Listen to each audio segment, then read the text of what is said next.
ಈ ಸಭೆಯ ಅಧ್ಯಕ್ಷತೆಯನ್ನು ವಹಿಸಿರ್ತಕ್ಕಂಥ ವರದರಾಜೇಂದ್ರ ಅವರೇ, ಹಾಗೆಯೇ ವಿಷಯ ಪ್ರಸ್ತಾವನೆ ಮಾಡಿರ್ತಕ್ಕಂಥ ಸಿದ್ದರಾಜ್ ಅವರೇ, ಹಾಗೆ DC ಅವರು ಈ ಕಾರ್ಯಕ್ರಮವನ್ನು ಶುಭ ಕೋರಿ ಮಾತಾಡೋಗಿದ್ದಾರೆ. ನಂತರ ಶ್ರೀಮತಿ ಡಾಕ್ಟರ್ ಎಂ ಸವಿತಾ ಕಾರ್ಮಿಕ ಅಧಿಕಾರಿಗಳು, ಕೃಷ್ಣಪ್ಪ ಜಿಲ್ಲಾಧ್ಯಕ್ಷರು, ಕರ್ನಾಟಕ ರಾಜ್ಯ ಲೋಡಿಂಗ್ ಅನ್ಲೋಡಿಂಗ್ ಕಾರ್ಮಿಕ ಒಕ್ಕೂಟ, ಹಾಗೆಯೇ ಅರುಣ್ ಅಧ್ಯಕ್ಷರು, ಮಂಡ್ಯ ನಗರ ರೈಲ್ವೆ ಭೂ ಸೆಟ್ಟಿಂಗ್ ಲೋಡಿಂಗ್ ಕಾರ್ಮಿಕರ ಸಂಘ, ಮಂಜುನಾಥ KSBCL ಲೋಡಿಂಗ್ ಅನ್ಲೋಡಿಂಗ್ ಕಾರ್ಮಿಕರ ಸಂಘ, ಹಾಗೆಯೇ ಶಿಲ್ಪಾ BS, ಈ ರೀತಿ ಎಲ್ಲರೂ ಕೂಡ 140 ವರ್ಷಗಳ ಹಿಂದೆ ಯಾರ ಬೆವರನ್ನು ಸೂಸಿ ದುಡಿತಕ್ಕಂಥ ಜನರಿಗೆ ಏನು ಶೋಷಣೆ ಇತ್ತು ಅನ್ನೋದನ್ನ ಸಿದ್ದರಾಜ್ ಅವರು ತಮ್ಮ ಪ್ರಸ್ತಾವನೆ ಮಾತ್ರ ಹೇಳಿದರು. ಎಷ್ಟು ತಾಸು ದುಡಿಸ್ತಾ ಇದ್ರು, ಮಹಿಳಾ ಕಾರ್ಮಿಕರಿಗೆ ಶೋಷಣೆ ಇತ್ತು, ಅದೆಲ್ಲವನ್ನೂ ಕೂಡ ಚಿಕಾಗೋ ನಗರದಲ್ಲಿ ಅಲ್ಲಿಯ ಪ್ರಭುತ್ವದ ವಿರುದ್ಧ ರಕ್ತಕಾರಿ ಕೆಂಬಾವುಟ ಹುಟ್ಟಿದ ದಿನ ಬಹಳ ಮುಖ್ಯ. ಸಂಪತ್ತು ಹೆಂಗೆ ಸೇರುತ್ತೆ ಒಂದು ಕಡೆ, ಉದಾಹರಣೆಗೆ ಭಾರತ ದೇಶದಲ್ಲಿ ಕೇವಲ 10 ಮಂದಿ ಶ್ರೀಮಂತರ ಹತ್ರ 34 ಲಕ್ಷ ಕೋಟಿ ಹಣ ಜಮಾಗಿ 34 ಲಕ್ಷ ಕೋಟಿ ಹತ್ತಿರ ಎಂತ ಸಂಪತ್ತು ಬರುತ್ತಂದ್ರೆ ನಮಗೆ ನಮ್ಮ ಹಣೆಬರ ನಾವು ಪಡ್ಕೊಂಡಿರ್ತೀವಿ, ಅದಕ್ಕೆ ಬರುತ್ತದೆ. ಇಂಗ್ಲೆಂಡ್ನಲ್ಲಿ ಒಂದು ಪ್ರಸ್ತಾವನೆ ಶುರುವಾಯಿತು. ಸುಮಾರು 200 ವರ್ಷಗಳ ಹಿಂದಿನ ಮಾತು. ಆಗ ಕಾರ್ಲ್ ಮಾರ್ಕ್ಸ್ ಅವರು ಈ ಮಿಗಿದ ಹಣ ಹೆಂಗ್ ಉಳಿಯುತ್ತೆ, ಕಾರ್ಮಿಕರನ್ನು ಶೋಷಣೆ ಮಾಡಿದರೆ ಮಾತ್ರ ಕೋಟ್ಯಾಧೀಶ ಆಗಲಿಕ್ಕೆ ಸಾಧ್ಯ, ಶೋಷಣೆ ಇಲ್ಲದೇ ಎಲ್ಲೂ ಕೂಡ ಬಂಡವಾಳ ಆಗಲಿ ಶ್ರೀಮಂತಿಕೆಯಾಗಿ ಬರಲಿಲ್ಲ ಅಂತಕ್ಕಂಥದನ್ನ ಸರ್ಪ್ಲಸ್ ವ್ಯಾಲ್ಯೂ ಅಂತ ಕರೀತಾರೆ. ಅದನ್ನ ಅವರು 48 ತಾಸುಗಳ ಕಾಲ ಆಗಲು ರಾತ್ರಿ ನಿದ್ದೆ ಮಾಡಿ ಅದಕ್ಕೆ ಉತ್ತರವನ್ನು ಕಟ್ಕೊಂಡು ಇಡೀ ಪ್ರಪಂಚಕ್ಕೆ ಬಂಡವಾಳ ಹೆಂಗ ಬೆಳವಣಿಗೆ ಆಗುತ್ತೆ ಅಂತಕ್ಕಂಥ ದೊಡ್ಡ ಮಾರ್ಗದರ್ಶನ ಕೊಟ್ಟದ್ದು ಕಾರ್ಲ್ ಮಾರ್ಕ್ಸ್. ಅಷ್ಟು ಮಾತ್ರ ಈಗ ಯುರೋಪಿಯನ್ ಕಂಟ್ರಿಗಳು ಜರ್ಮನಿ ಜಪಾನ್ಗಳು ಆಲೋಚನೆ ಮಾಡೋಕ್ಕೆ ಮುಂಚೆ ಈ ನಾಡಿನಲ್ಲಿ ಕನ್ನಡ ನಾಡು ಅದ್ಭುತವಾದ ನಾಡು. ಸುಮಾರು 950 ವರ್ಷಗಳ ಹಿಂದೆ ಬಸವಾದಿ ಶರಣರು ಅದೇ ಆಲೋಚನೆ ಮಾಡಿ ದುಡಿಮೆ ಮುಖ್ಯ,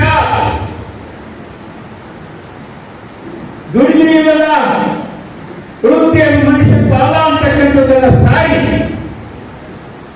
ದುಡಿತಕ್ಕಂಥದ್ದು ಕಾಯಕ, ಆಗ ಅಂಚಿ ತಿನ್ನುವ ಪ್ರವೃತ್ತಿ ದಾಸೋಹ, ಎರಡು ಪ್ರಜ್ಞೆಯನ್ನು ತಕ್ಕಿದ್ದು ಕನ್ನಡ ನಾಡಿನ ಬಸವಾದಿ ಶರಣರು. ಆ ರೀತಿಯ ಈ ನಾಡಿನಲ್ಲಿ ಈಗೇನು ನಡೀತಾ ಇದೆ, ಭಾರತ ಸರ್ಕಾರ ಸುಮ್ಮನೆ ಕೂತಿಲ್ಲ, ನಿರಂತರವಾಗಿ 10-12 ವರ್ಷಗಳ ಕಾಲ ಯಾವ ದುಡಿದು ತಿನ್ನುವ ಜನರೋ ಆ ಕಾರ್ಮಿಕರ ಹಕ್ಕುಗಳನ್ನು ಕಸಿಕೊಳ್ತಕ್ಕಂಥ ಒಂದು ಪ್ರವೃತ್ತಿ. ಹಾಗೆಯೇ ಈ ದೇಶದ ಬಹಳ ಮುಖ್ಯವಾದ ವಿಚಾರ, ಇಬ್ಬರು ಭಾರತ ದೇಶದ ಇಡೀ ಪ್ರಪಂಚಕ್ಕೆ 2 ಕಣ್ಣುಗಳಂದ್ರೆ ಒಂದು ರೈತ, ಇನ್ನೊಂದು ಕಾರ್ಮಿಕ, ಒಂದು ಕೃಷಿ, ಇನ್ನೊಂದು ಕೈಗಾರಿಕೆ. ಇವೆರಡು ಬಂದಾಗ ಇಡೀ ಪ್ರಪಂಚ ಬಂದಾಗುತ್ತೆ. ಆ ಕಾರಣಕ್ಕೆ ರೈತರು ಕಾರ್ಮಿಕರು ಬಹಳ ಮುಖ್ಯ. ಇಡೀ ಪ್ರಪಂಚಕ್ಕೆ, ಭಾರತಕ್ಕೆ ಮಾತ್ರ ಅಲ್ಲ. ಹಂಗಾಗಿ ನಮಗೆ ಗೊತ್ತಿರಲಿ, ಕೋವಿಡ್ ಬಂತು, ಪಾರ್ಲಿಮೆಂಟ್ ಬಂದ್, ವಿಧಾನಸೌಧ ಬಂದ್, ಡಿಸಿ ಕಚೇರಿ ಬಂದು, ಎಲ್ಲ ಕಚೇರಿಗಳು ಬಂದ್. ಆದ್ರೆ ನಾವು ಕಾರ್ಮಿಕರು ಬಂದಾಗಿರ್ಲಿಲ್ಲ. ನಾವು ಸೊಪ್ಪು ಸೆಡಿ ಎಲ್ಲ ಕೊಟ್ಟು ಹಳ್ಳಿಯಲ್ಲಿ ಹೋಗಿ ಕೊಡ್ತಾ ಇದ್ವಿ. ಸುಮಾರು 26,000 ಗ್ರಾಮಗಳು ಕರ್ನಾಟಕದಲ್ಲಿ ಯಾವ ಹಳ್ಳಿಗಳು ಬಂದಾಗಿರ್ಲಿಲ್ಲ, ಲಾಕ್ಡೌನ್ ಆಗಿರ್ಲಿಲ್ಲ.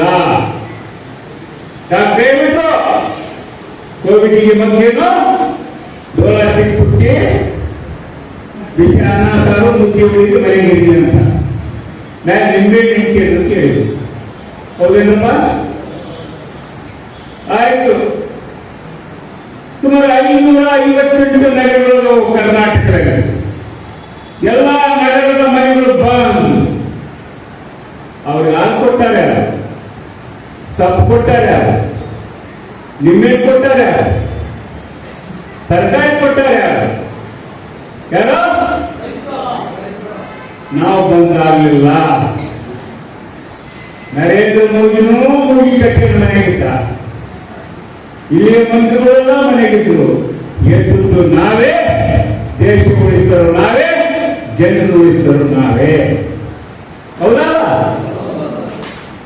ಇಂಥ ಕಾರ್ಮಿಕರು ರೈತರನ್ನ ಸಂಕಷ್ಟಕ್ಕೆ ಸಿರಿಸುವಲ್ಲ ಕೇಂದ್ರ ಸರ್ಕಾರ ನಿರಂತರವಾಗಿ ರೈತರನ್ನ ಸಂಕಷ್ಟದಲ್ಲಿರ್ತಕ್ಕಂಥ ಕಾನೂನುಗಳನ್ನು ಮಾಡಿದ್ದಾರೆ. ಒಂದ ಎರಡ ಭೂಮಿ ನಿಮ್ಮ ಹತ್ರ ಉಳಿಬಾರದು. ಕಾಂಟ್ರಾಕ್ಟ್ ವ್ಯವಸ್ಥೆಯಲ್ಲಿ ಭೂಮಿಯನ್ನ ಬೇರೆ ಕೊಡ್ಬೇಕು, 99% ನಿಂತು ಕೊಡ್ಬೇಕು. ಆ ನೀತಿನ ಹಣ ಕೊಡದಿದ್ರೆ ಕೋರ್ಟ್ ಹೋಗಬಾರ್ದು. ಡಿಸಿ ತಹಸೀಲ್ದಾರ್ದಾಗ ಎಷ್ಟರಂತ ಕಾನೂನು ಮಾಡಿದ್ರೆ ದೊಡ್ಡ ಮೋಸ. ಅಷ್ಟು ಮಾತ್ರ ಅಲ್ಲ, ಮಾರ್ಕೆಟ್ಗಳೆಲ್ಲ ಬಂದ್, ಖಾಸಗಿ ಮಾರ್ಕೆಟ್ನವರೇ ಬೆಳಿಬೇಕು. ಅದಕ್ಕಾಗಿಯೇ ಒಬ್ಬೊಬ್ಬರ ಹತ್ರ ಲಕ್ಷ ಕೋಟಿ ಬೆಳೀತಾ ಇರೋದ್ರಲ್ಲಿ ಸಂಭಾವ್ಯ ಅಂತ ಅಲ್ಲಿಗೆ ನಿಲ್ಲಿಸಿಲ್ಲ. ಇಡೀ ಕರ್ನಾಟಕದಲ್ಲಿ 1,07,00,000 ಭಾಗ್ಯ ಜ್ಯೋತಿ ಕುಟೀರ ಯೋಜನೆಯಲ್ಲಿ ವಿದ್ಯುತ್ ಅನ್ನ ಸಬ್ಸಿಡಿಯಲ್ಲಿ ಪಡಿತಾ ಇದ್ದಾರೆ ಜನ. 45 ಲಕ್ಷ ಕೃಷಿ ಪಂಕ್ಷದಾರರು 10,000 ಉಚಿತ ಸಬ್ಸಿಡಿ ಕರೆಂಟ್ ಎಲ್ಲ ತಗೊಂತ ಇದ್ದೀವಿ. 2025 ನವೆಂಬರ್ ಅಲ್ಲಿ ಕೇಂದ್ರ ಸರ್ಕಾರ ಒಂದು ಕಾನೂನು ಪಾಸ್ ಮಾಡಿಕ್ಕೆ ಯಾವುದೇ ರಾಜ್ಯದವರು ವಿದ್ಯುತ್ ಅನ್ನ ಉಚಿತವಾಗಿ ಯಾರಿಗೂ ಕೊಡೋದಿಲ್ಲ. ಮೀಟ್ ಹಾಕಲೇಬೇಕು. ಎಂತ ಮೀಟು? Prepaid meter. ಅಂದ್ರೆ ಮೊಬೈಲ್ ಕುಂಕಿ ಅಂತ ಹೇಳಿ ಆ ಮೊಬೈಲ್ಗೆ ಕರೆನ್ಸಿ ಹಾಕಿದ್ರೆ ಮಾತ್ರ ಅದು ಕೆಲಸ ಮಾಡ್ತಾರೆ. ಆಗ ಮುಂಚಿತವಾಗಿ ಇನ್ನು ಮುಂದೆ ಯಾರ್ಯಾರು ಬಡವರು ಉಚಿತ ಕರೆಂಟ್ ಬಳಸ್ತಿರೋ ಆ ಮೀಟರ್ ಹಾಕಿದ್ರೆ 5,000 ಮುಂಚೆ ಕಟ್ಟಬೇಕು. ಕರೆಂಟ್ ಪ್ಲೇಸ್ ಗಮನಕ್ಕಿಂತ ಬರ್ತದೆ. 2 ದಿನ ಕೂಗ್ತದದು. ಆಕಪ್ಪ ದುಡ್ಡು ಇದ್ರೆ ನಾಳೆ ನಿಮಗೆ ಕಟ್ಟ ಅಂತ. ಈ ರೀತಿ ವ್ಯವಸ್ಥೆಯನ್ನ ಈಗಾಗಲೇ ಹೊಸ ಯಾರ ಕರೆಂಟ್ ಕೇಳ್ತವ್ರಿಗೆಲ್ಲರೂ ಕೂಡ ನಿರ್ದಿಷ್ಟವಾಗಿ ಅದನ್ನು ಜಾರಿ ಮಾಡಿರ್ತಕ್ಕಂಥದ್ದು ಕೇಂದ್ರ ಸರ್ಕಾರ. ಈ ರೀತಿ ಕಾರಣದಿಂದ ಇನ್ನು ಕಾರ್ಮಿಕರು ಇನ್ನೂ ಕಷ್ಟದಲ್ಲಿ ಸಿಗಿಸುವಂತ 3 ಕೋಟಿ ಕೊಟ್ಟಾರೆ. ಆ 3 ಕೋಟಿಗಳ ಅನಾಹುತ ಏನು ಅನ್ನೋದನ್ನ ನಿಮ್ಮ ಕಾರ್ಮಿಕ ಸಂಘಟನೆಗಳು ಯಾಕೆ ಎಲ್ಲ ನಿರ್ವಹಿಸಿರ್ತಾರೆ. ನಾನು ಅದನ್ನು ಮತ್ತೆ ಪದೇ ಪದೇ ಹೇಳುವ ಅವಶ್ಯಕತೆ ಇಲ್ಲ. ಆ ರೀತಿಯ ರೈತರನ್ನ, ಕಾರ್ಮಿಕರನ್ನ, ಈ ಪ್ರಪಂಚದ ಪ್ರಗತಿಗೆ ಕಾರಣ ಆಗಿರ್ತಕ್ಕಂಥ ಊಟ ಕೂಡ ರೈತ,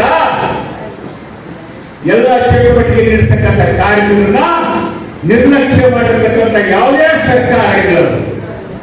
ಆ ಸರ್ಕಾರಕ್ಕೆ ಭವಿಷ್ಯಕ್ಕೆ ಸಾಧ್ಯ ಇಲ್ಲ. ಆ ಕಾರಣಕ್ಕೆ ಈಗ ನಡೆಸ್ತಕ್ಕಂಥ ಜನ ವಿರೋಧಿ, ಕಾರ್ಮಿಕ ವಿರೋಧಿ, ರೈತ ವಿರೋಧಿ ಕಾನೂನುಗಳಿಗೆ ಇನ್ಮೇಲೆ ರೈತರ ಹೋರಾಟ ಬೇರೆ, ಕಾರ್ಮಿಕರ ಹೋರಾಟ ಬೇರೆ ನಡೆಯಲ್ಲ. ಎಲ್ಲ ಜೊತೆ ಸೇರಿ ವೈದ್ಯರಲ್ಲಿ ನಡೆಯಕ್ಕಾಗಲಿ, ಎಲ್ಲರೂ ಸೇರಬೇಕು.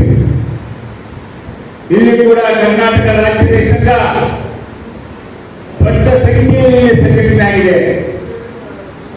ಈಗಾಗಲೇ ನಮ್ಮ ಶಾಸಕರು ಕೂಡ ಪ್ರದರ್ಶನ ಕೊಟ್ಟರೆ ನಾವಿಲ್ಲಿ ಅವರೆಲ್ಲರ ಜೊತೆಗೆ ಮಂಡ್ಯ ಜಿಲ್ಲೆಯಲ್ಲಿ ಬಲಿಷ್ಠವಾದ ಕಾರ್ಮಿಕ ಸಂಘಟನೆ ಮತ್ತು ರೈತ ಸಂಘಟನೆ ಒಗ್ಗಟ್ಟಾಗಿ ಮುಂದಿನ ದಿನಗಳನ್ನು ಎದುರಿಸಲಿಕ್ಕೆ ತಯಾರಾಗಿರೋಣ ಅಂತಕ್ಕಂಥ ಮಾತನ್ನು ಹೇಳಿ ನನ್ನ ಮಾತುಗಳನ್ನು